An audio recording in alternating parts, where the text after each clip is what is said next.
Welcome to the online platform of VICS। Myself Damini Parihar. और आज की क्लास में हम हमारी जनजातियों में जितने भी ट्राइबल ग्रुप्स बचे हैं, मतलब हमने प्रीवियस क्लास में कंप्लीट किया था भील ट्राइबल ग्रुप को, उसके बाद हमने गौंड, कोल, कोरकू और बैगा, ये जो हमारे ट्राइबल ग्रुप्स हैं इन्हें कंप्लीट किया था। ठीक है, अब हम डिस्कस करेंगे मध्य प्रदेश की कुछ जो अन्य जनजातियां हैं, जैसे कि पनिका ट्राइब, खेरवाड़ ट्राइब, हम इनके बारे में डिस्कशन लेंगे।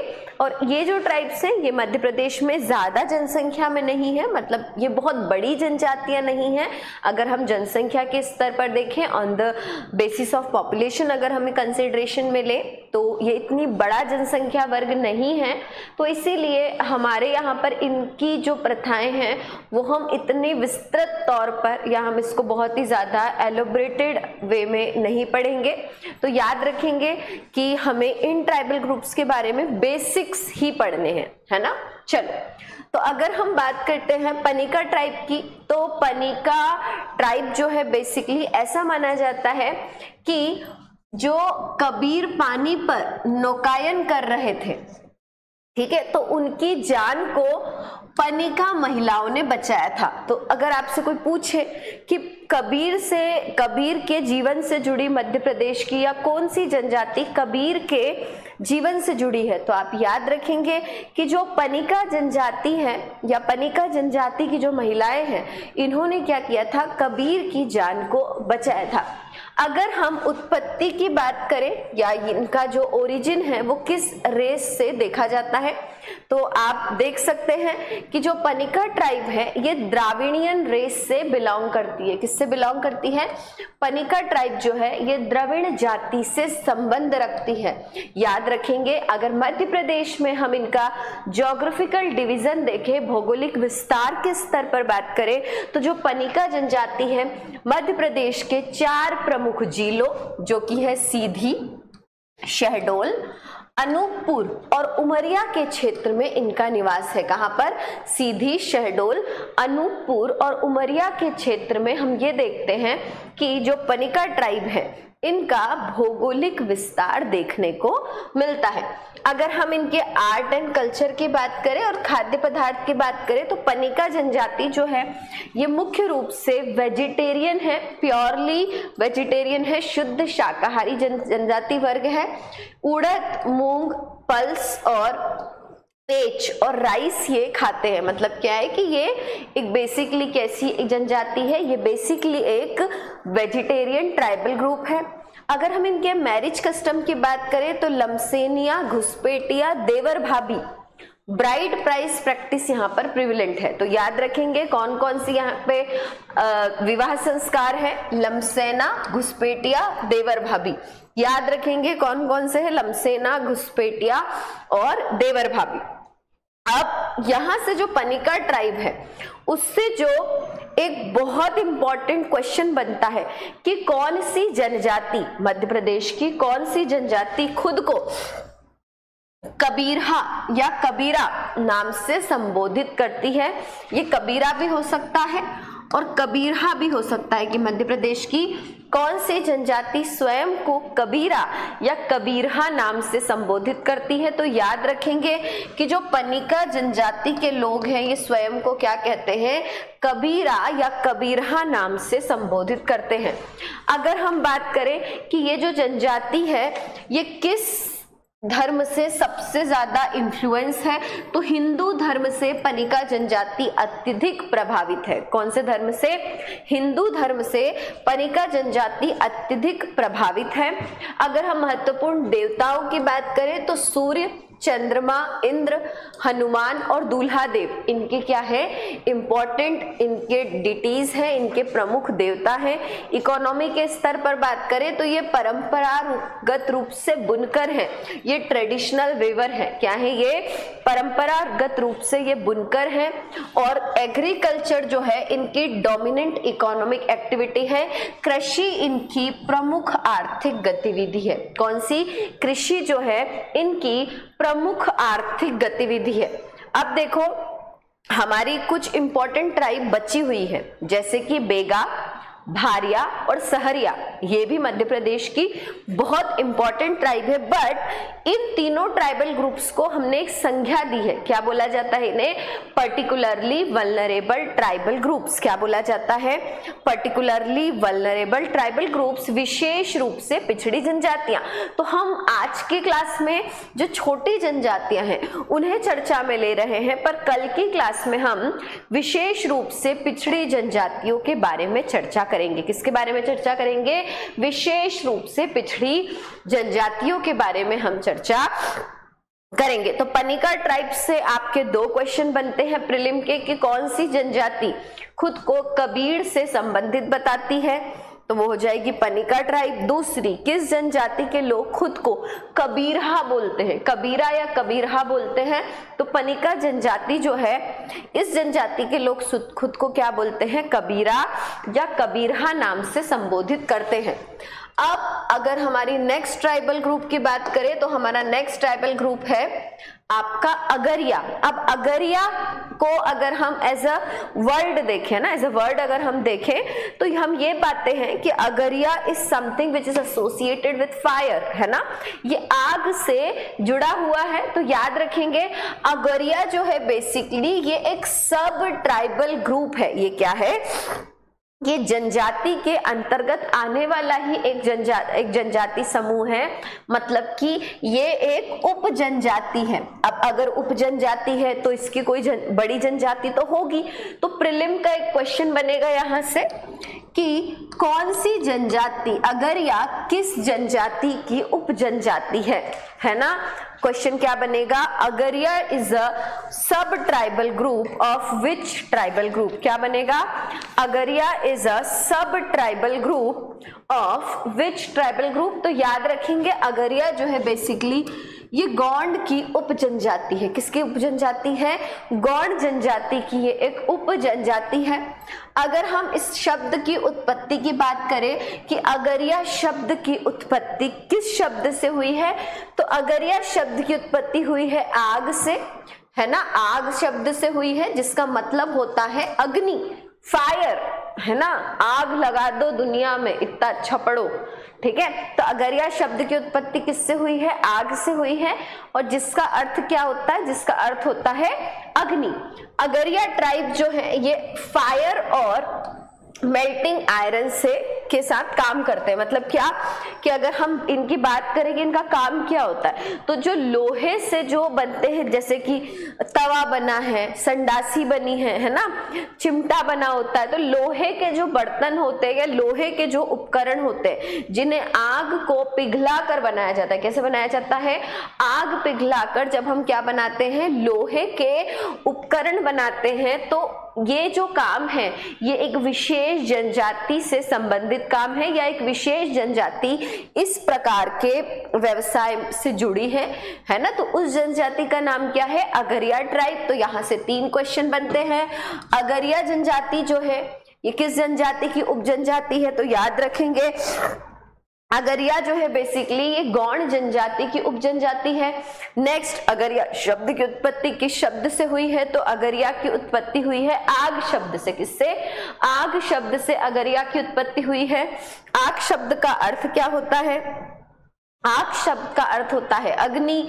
अगरिया ट्राइब किसका काम क्या है? व्यवसाय। तो ये अग्नि और लोहे को पिघलाकर उपकरण बनाने का काम करते हैं। क्या करते हैं? आयरन मेल्टिंग से एसोसिएटेड काम करते हैं। अगर हम मध्य प्रदेश में अगरिया जनजाति के भौगोलिक वितरण की बात करें तो मध्य प्रदेश का जो मंडला है, सीधी है, शहडोल, डिंडोरी, बालाघाट, मतलब ये वाला जो रीजन है ना, अगर हम पूरे एमपी का मैप ड्रॉ करें तो ये जो रीजन है ना, दक्षिणी कुछ हिस्सा और कुछ पूर्वी हिस्सा, तो यहाँ पर हम देखते हैं कि अगरिया जनजाति का निवास स्थान है।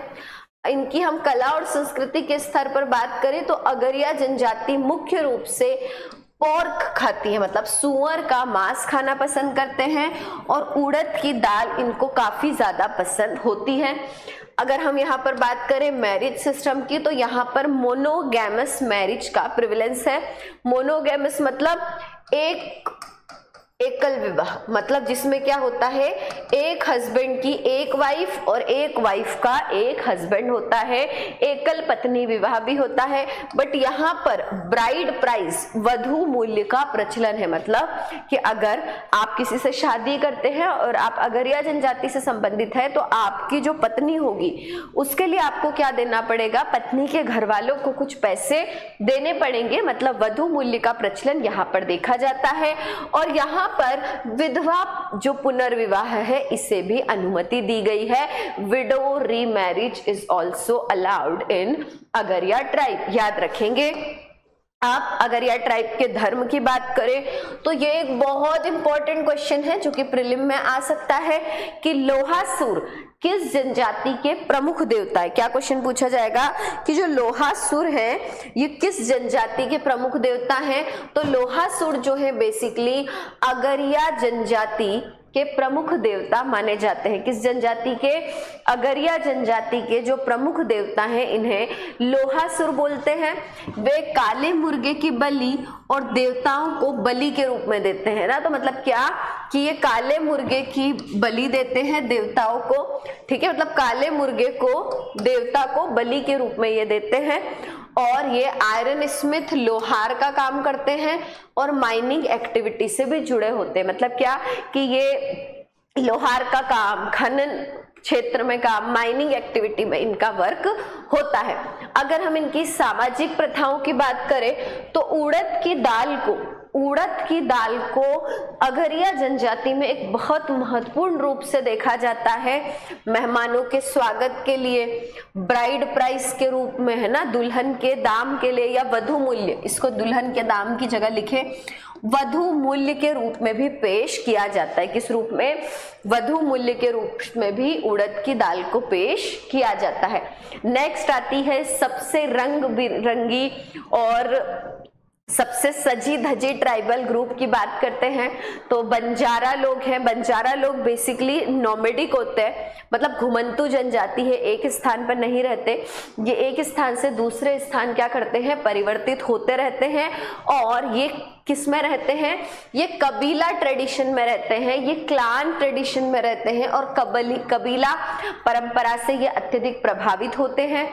और ये किससे माना जाता है कि ये राजस्थान के रहने वाले, क्या माना जाता है, ये माना जाता है कि ये जो बंजारा जनजाति है ये राजस्थान से संबंधित जनजाति है। ज्योग्राफिकल डिस्ट्रीब्यूशन, भौगोलिक वितरण की बात करें तो ये जो बंजारा जनजाति है ये मध्य प्रदेश के वेस्टर्न मालवा और निमाड़ के रीजन में, मतलब रतलाम, रतलाम, नीमच, मंदसौर, इस क्षेत्र में हमें बंजारा जनजाति देखने को मिलती है। कौन सी जनजाति, बंजारा जनजाति मुख्य रूप से हमें इन क्षेत्रों में देखने को मिलती है। अगर हम बात करें कि कला और संस्कृति तो बंजारा महिलाएं आपको हमेशा बहुत सारी चूड़ियां, गूंदना इनमें दिखेगी। तो ऐसा माना जाता है कि ये सबसे सर्वाधिक श्रृंगार प्रिय जनजाति है और इन्हें कंघी के आविष्कार का श्रेय दिया जाता है। तो बहुत इंपॉर्टेंट क्वेश्चन है। अगर आपसे बंजारा जनजाति में क्वेश्चन पूछा जाएगा तो ये पूछा जाएगा कौन सी जनजाति है जिसने कंघी का आविष्कार किया था। तो आप याद रखेंगे कि बंजारा जनजाति ने कंघी का आविष्कार किया था। डांस फॉर्म की बात करें तो तलवार, डंडा बेली, काल बेलिया, मछली, टांडा और गरबा डांडिया, ये सब प्रमुख डांस होते हैं। पर क्वेश्चन पूछा जाता है मुख्य रूप से कालबेलिया से कि कालबेलिया डांस किस जनजाति से संबंधित है।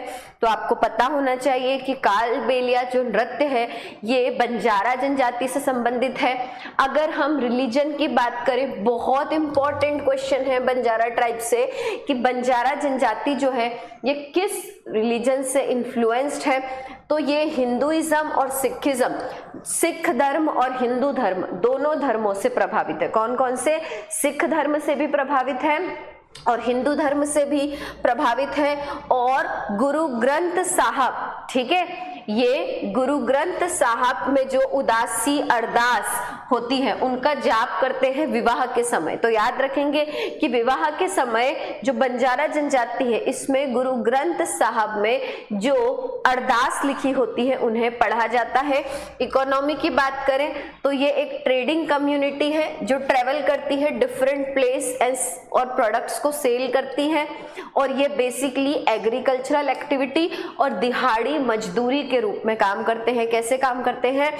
एग्रीकल्चरल एक्टिविटी और दिहाड़ी मजदूरी के रूप में काम करते हैं। अगर हम बात करें कि इनकी जो अस्थाई बस्ती होती है, अब ऐसा क्यों लिखा गया है यहाँ पर समझेंगे थोड़ा सा कि अस्थाई बस्ती क्यों है, क्योंकि ये तो नोमैडिक जनजाति है ना, ये घुमंतू ट्राइबल ग्रुप है ना, नोमैडिक ट्राइबल ग्रुप है। तो हम ये देखते हैं कि ये गांव के बाहर के लोगों को, ये जो बाहर रहते हैं ये अस्थाई बस्ती में रहते हैं, और इनके अस्थाई बस्ती को क्या बोला जाता है? टांडे या टांडा बोला जाता है। क्या बोला जाता है? टांडे या टांडा बोला जाता है। किसकी अस्थाई बस्ती को? बंजारा जनजाति की अस्थाई बस्ती को। और बंजारा जनजाति में जो कबीले का मुखिया होता है ना, जो हेड ऑफ कबीला होता है, इसे क्या बोला जाता है? हेड ऑफ कबीला को नायक बोला जाता है। क्या बोला जाता है? हेड ऑफ कबीला को नायक बोला जाता है। अब बंजारा जनजाति के बाद हमारी जो नेक्स्ट इंपॉर्टेंट ट्राइबल ग्रुप आता है वो है पारधी जनजाति। पारधी जनजाति का अगर हम बात करें तो पारधी मतलब होता है हंटिंग। क्या होता है? शिकार करना। तो आपसे कोई पूछे कि पारधी जनजाति जो है ये इस शब्द की उत्पत्ति किस शब्द से हुई है, तो पारधी शब्द की उत्पत्ति परधु किससे हुई है? परधु जनजाति, परधु शब्द से हुई है। और परधु शब्द का मतलब क्या होता है? तो परधु शब्द का अर्थ होता है शिकार करना। क्या होता है? परधु शब्द का अर्थ शिकार करना होता है। और ये जो पारधी जनजाति है ये बहेलिया समुदाय से संबंधित है। किससे संबंधित है?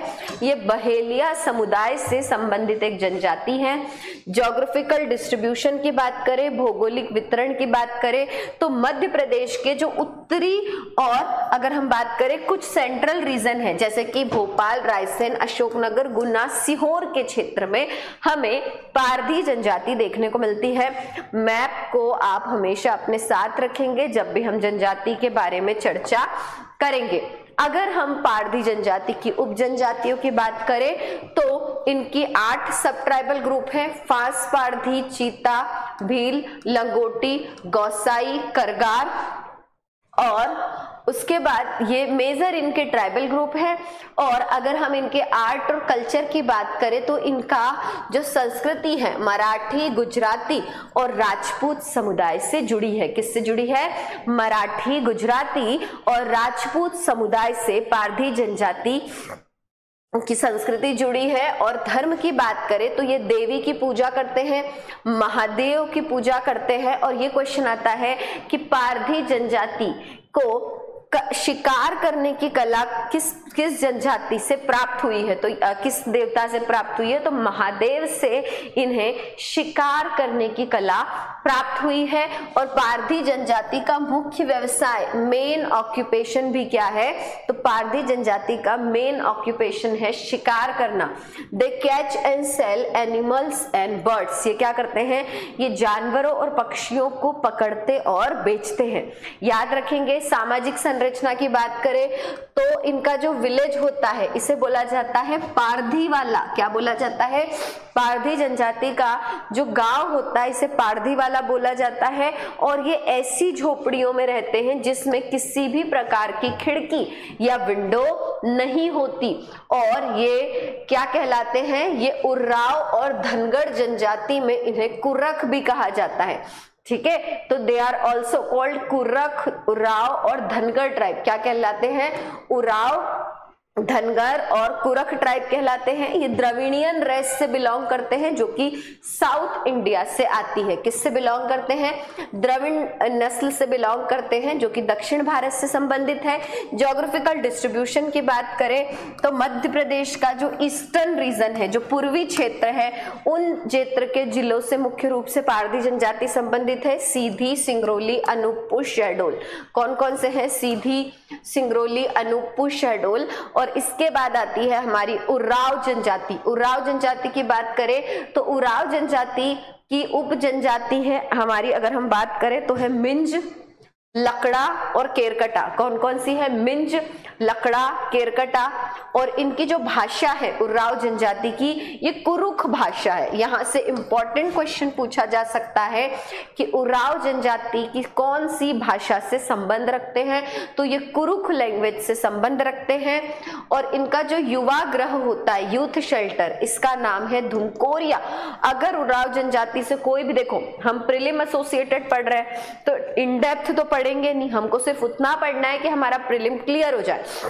उरांव जनजाति से आपका जो बेसिक क्वेश्चन बनता है वो ये है कि धुमकोरिया युवा गृह किस जनजाति वर्ग से संबंधित है? Dhumkuria youth shelter is associated with which tribal group? तो आप बता देंगे कि Dhumkuria youth shelter is associated with, is belongs to the Oraon tribal group. किससे संबंध रखता है? उरांव ट्राइबल ग्रुप से ये संबंध रखता है।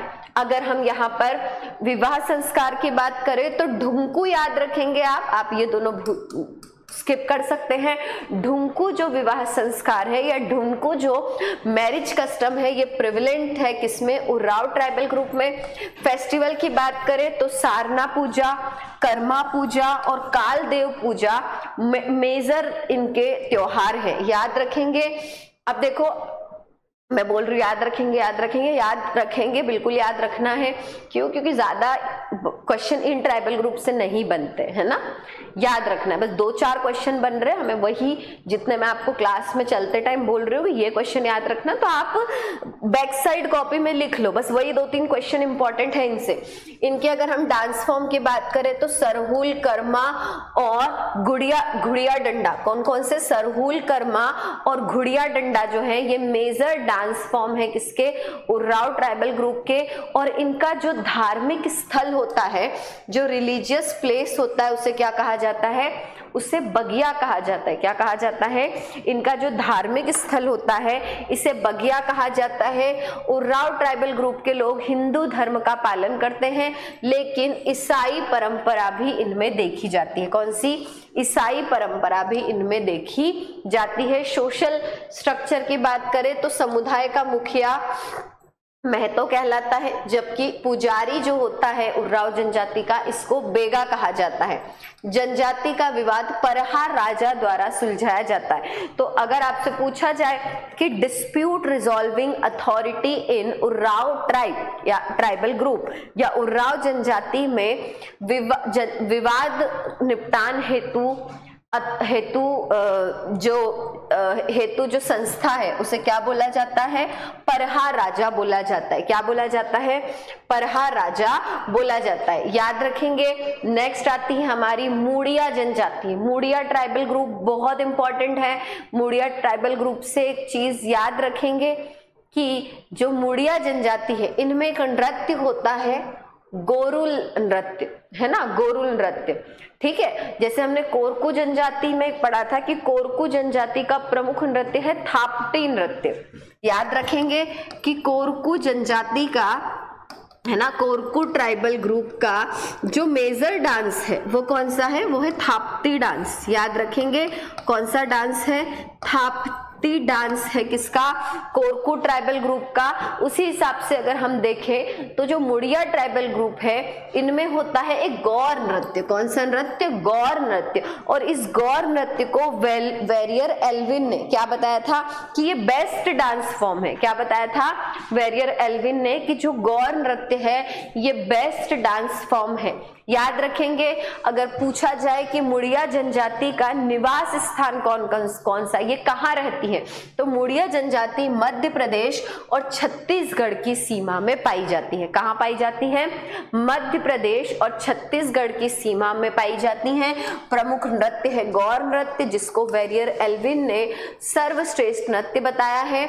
और मुड़िया और देयर घोटुल बुक किसकी है? इंपॉर्टेंट बुक है। जैसे कि द बेगा बुक्स किसकी है? वेरियर एल्विन की है। वैसे ही मुड़िया और देवर घोटुल बुक भी किसकी है? मुड़िया और देवर घोटुल बुक है वेरियर एल्विन की, याद रखेंगे। नेक्स्ट आती है बिंझवाड़ जनजाति। बेगा जनजाति की विकसित जाति जो है उसे क्या बोला जाता है? उसे बोला जाता है बिंजवाड़ जनजाति, जो कि बेगा की उपजाति है। बेगा अभी हम पढ़ेंगे जब हम विशेष रूप से पिछड़ी जनजातियों की बात करेंगे। हल्बा जनजाति बालाघाट, मंडला, डिंडोरी में पाई जाने वाली मध्य प्रदेश की एक प्रमुख जनजाति है। जबकि कंवर जनजाति जो है ये महाभारत के कौरव वर्ग से उत्पत्ति जनजाति है। इतना ही याद रखना है, प्रीलिम में पढ़ने को तो हम जनजाति के बारे में असीमित बातें पढ़ सकते हैं, पर हमें क्या करना है? गागर में सागर भरना है और उसके लिए हमें सिर्फ इंपॉर्टेंट एस्पेक्ट्स को ही क्या करना है? पिक करना है और हमारी जो स्टडी है उसको क्रिस्प एंड क्लियर रखना है। इसीलिए हम उतना ही पढ़ेंगे किसी जनजाति वर्ग से संबंधित जो कि हमारे एग्जाम में हमें लग रहा है कि ये क्वेश्चन या ये पूछा जा सकता है। अगर हम बात करें कौन सी जनजाति की, अगर हम कवाड़ जनजाति की बात करें तो ये जो कवाड़ जनजाति है बेसिकली ये अगर हम देखें तो ये रहती है बेसिकली सीधी शहडोल अनूपपुर में। इनका जो मुख्य डांस है वो बार है। इनके प्रमुख देवता है झगरागढ़ और भागरा देव। ये सेना में काम करने के रूप में जाने जाते हैं। किस रूप में जाने जाते हैं? ये सेना में काम करने वाली जनजाति के रूप में जाने जाते हैं। अब देखो मध्य प्रदेश जो है ये कत्था बनाने में सबसे आगे है ना, कत्था बनाने में। तो याद रखेंगे कि केशु मेकिंग ट्राइब जो है कत्था बनाने वाली प्रमुख जनजाति। बहुत इंपॉर्टेंट क्वेश्चन है प्रीलिम के लिए कि कत्था बनाने वाली प्रमुख जनजाति कौन सी है? तो केवर जनजाति, जो कि ग्वालियर, शिवपुरी और कैमूर की हिल रीजन में क्या है? एक्सटेंडेड है, जो कि ग्वालियर, शिवपुरी और कैमूर की पहाड़ियों में विस्तृत है। ये मुख्य रूप से किस लिए जानी जाती है? ये मुख्य रूप से कत्था बनाने वाली जनजाति के रूप में जानी जाती है। शोर जनजाति मध्य प्रदेश के टिकमगढ़, छतरपुर, शिवपुरी, श्योपुर, सागर तक विस्तृत है। शोर जनजाति याद रखेंगे कि एक सब ट्राइबल ग्रुप है। आपको बताना है कि ये किस जाति का सब ट्राइबल ग्रुप है। नेक्स्ट आता है Korba tribe. Korba tribe again Gond जनजाति की उपजनजाति है जो कि मध्य प्रदेश और छत्तीसगढ़ की सीमा में पाए जाते हैं। और कोरबा जनजाति की जो पंचायत है इसे मेयारी बोला जाता है। याद रखेंगे कि कोरबा जनजाति की जो क्या है, इनका जो पंचायत है इसे मेयारी कहा जाता है। और अब ये जो एक पेज है बहुत इंपॉर्टेंट है, जैसे कि आपसे पूछा जा सकता है कि मुड़िया जो ट्राइबल ग्रुप है इनके युवागृह, इनके यूथ शेल्टर का नाम क्या है? तो याद रखेंगे मुड़िया जनजाति का जो यूथ शेल्टर है इसे बोला जाता है घोटुल। क्या बोला जाता है? घोटुल बोला जाता है। भुइया जनजाति का है धांगरबासा। भारिया जनजाति का है रंगबंग। क्या है? भारिया जनजाति का युवागृह रंगबंग है। अब युवागृह क्या होता है? वो ग्रुप जहां पर जो आपके अडल्ट्स हैं वो गेम्स खेलते हैं और उनकी कलेक्टिव एक्टिविटीज यहाँ पर होती है। उराव जनजाति का जो युवागृह है इसे बोला जाता है धुमकोरिया। क्या बोला जाता है?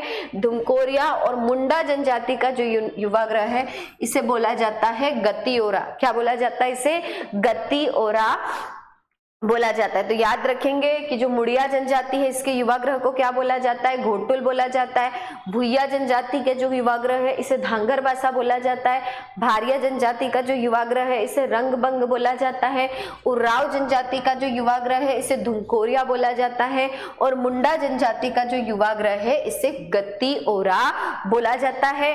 आज की क्लास में हमने क्या डिस्कस किया? आज की क्लास में हमने मध्य प्रदेश की वे जनजातियां जो मध्य प्रदेश में बहुत बड़े स्तर पर विस्तृत नहीं है, इनकी जनसंख्या मध्य प्रदेश में बहुत कम है और ये किसी विशेष जनजाति के अंतर्गत आने वाली उपजनजाति है, मतलब कि ये किसी स्पेसिफिक ट्राइबल ग्रुप का एक सब ट्राइबल ग्रुप है। इन्हें हमने इन डिस्कशन लिया।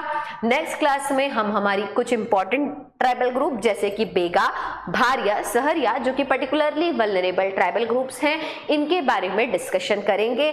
आज की क्लास में मैंने आपको cut to cut question answer बताएं कि यहां से ये आ सकता है, इतना पढ़ लेना बहुत है। तो आज की क्लास में आपको 10 से 12 क्वेश्चन मिले होंगे नो डाउट, तो आप उन क्वेश्चंस को अलग से एक्सट्रैक्ट कर ले और इन क्वेश्चंस को पढ़े। पर युवागृह अपने आप में अपने आप में ये 1 2 3 4 5 क्वेश्चन आंसर है, इन्हें एकदम रट ले, एक भी आंसर आपका गलत नहीं होना चाहिए। ठीक है, so that's all for today's class. Thank you very much.